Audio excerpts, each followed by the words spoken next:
श्री शिवाय नमस्तुभ्यम। हर हर महादेव। गुरुजी पंडित प्रदीप मिश्रा जी द्वारा छत्तीसगढ़ राज्य के कुरूद में गौरी शंकर शिव महापुराण कथा शुरू हो गई है। यह कथा 7 दिवसीय है और आज कथा का छठा दिन था। कथा में गुरुजी ने कुछ विशेष जानकारियां दी हैं। साथ ही साथ आज के इस वीडियो में हम आपको बैसाख के बचे हुए दिन में करने वाले एक विशेष उपाय की भी जानकारी देंगे।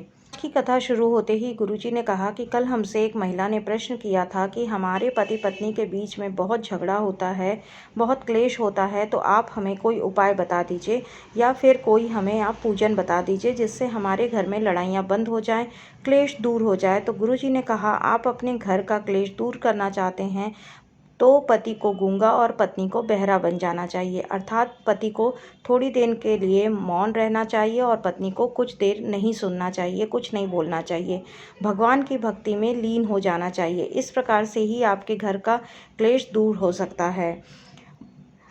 कथा की दूसरी जानकारी में गुरुजी ने कहा कि ताली बजाने के लिए आपको बहुत सारी जगह मिलेंगी, जैसे भजन में आप ताली बजा सकते हैं, कीर्तन में, आरती में, खुशियों में आप ताली बजा सकते हैं, परंतु कभी भी किसी के भी दुख में आपको ताली नहीं बजाना चाहिए।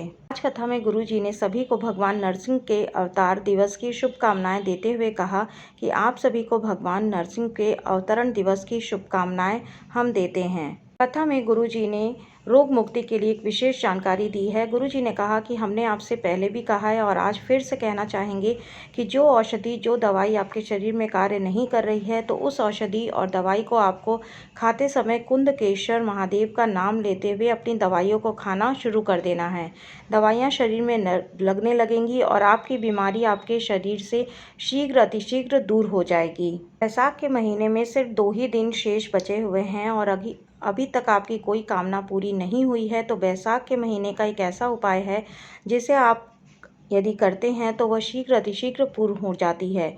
आपको शीतल जल भोलेनाथ की शिवलिंग पर अर्पित करना है। आपके घर में मटका होगा तो आप मटके का जल अपने कलश में ले लें, तांबे के कलश में जल ले लें और इसके बाद यह जल आपको भोलेनाथ के मंदिर में जाकर शिवलिंग पर अर्पित करना शुरू कर देना है। सिर्फ आप बचे हुए 2 दिनों में करेंगे और जल अर्पित करते समय श्री शिवाय नमस्तुभ्यम या फिर ओम नमः शिवाय बोलते हुए आप जल अर्पित करेंगे तो भोलेनाथ आपकी कामना को सुनेंगे और शीघ्र अतिशीघ्र पूरा करेंगे।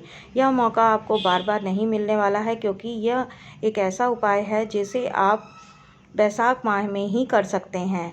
तो आप बचे हुए दिनों में अपने किसी भी प्रकार की कामना हो, चाहे वह रोग मुक्ति की हो, व्यापार वृद्धि की हो, धन प्राप्ति की हो या फिर शीघ्र विवाह की हो, आप उसको मन में रखते हुए बचे हुए दिनों में शीतल जल शिवलिंग में अर्पित करके अपनी कामना अवश्य कीजिएगा कि वह कामना निश्चित ही पूर्ण होगी।